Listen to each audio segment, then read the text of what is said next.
I'm Gabrielle, and I'm here to answer one of your most asked cooking questions, how to make the perfect crispy skinned salmon. But because at HelloFresh we believe that cooking should be easy, I'm gonna do it in 60 seconds. Start out with a cold pan, add about 2 teaspoons of neutral oil, and then pat your salmon super dry with paper towels. Season liberally on both sides with salt and pepper, and then place skin side down in your cold skillet. Heat over medium and let the salmon do its thing for about 5 minutes. Grab a spatula, a fish spatula works great here, and start to slide the spatula underneath the skin. If it releases easily, it's almost ready to flip.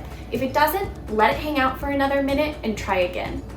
Once the salmon has cooked about 3/4 of the way through and you're able to easily slide a spatula underneath, flip it, turn off the heat, and let it finish cooking over that residual heat. Plate, top with your favorite sauce, and enjoy.